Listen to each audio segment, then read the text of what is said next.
दिवाली पर हुई थी राधा और श्री कृष्ण की ऐसी लीला जिसके जिंदा सबूत 5000 साल पहले से लेकर आज तक वृंदावन में दिखते हैं। राधे राधे दोस्तों, और आज हम आपको बताएंगे वृंदावन में दिवाली के दिन श्री कृष्ण द्वारा की गई ऐसी रहस्यमय लीला के बारे में जिसे बेहद कम लोग सुनने का सौभाग्य रखते हैं। दोस्तों, आज से 5000 साल पहले के द्वापर युग में दिवाली के दिन राधा रानी और गोपियां मल्याहार कुंड नाम की इस जगह में एकत्र हुई।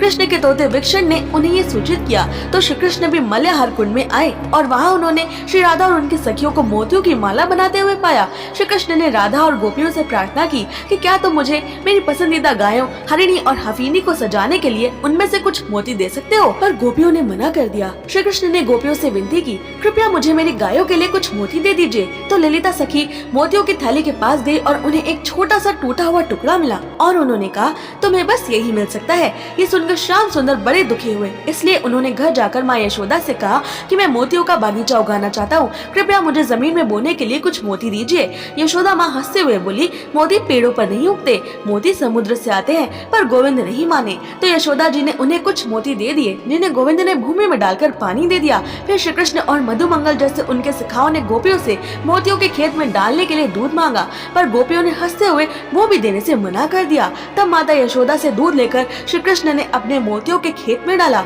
कुछ दिनों के बाद जमीन से एक छोटी सी हरी कोपल निकलने लगी और कृष्ण बहुत ही खुश थे। उन्होंने गोपियों को बताया और गोपियां आई तो अंकुर को देखकर हंस कर बोली, ये कांटेदार अंकुर है, मोती के अंकुर नहीं। पर कुछ ही दिनों बाद एक लता होगी जो भारी मात्रा में बड़े सुंदर और बहुरंगी मोतियों से ढकी हुई थी। वे मोती इतने विशेष थे कि उन्होंने पूरे वृंदावन धाम को अमृतमय सुगंध से भर दिया था। हैरान खड़ी गोपियों का अब श्री कृष्ण और ग्वाले मजाक उड़ाने लगे तो गोपियों ने भी श्री कृष्ण की तरह मोती उगाने की लालसा में अपने अपने घरों से मोती लाकर मिट्टी में गाड़े और उस फसल को दूध दही मक्खन से सींचने लगी। पर कुछ ही दिनों में वहाँ कटीली झाड़ियाँ हो गयी। अब तो पूरे वृंदावन की गायों और पशुओं को श्री कृष्ण अपने उगाए हुए मोतियों की माला बनाकर सजा रहे थे।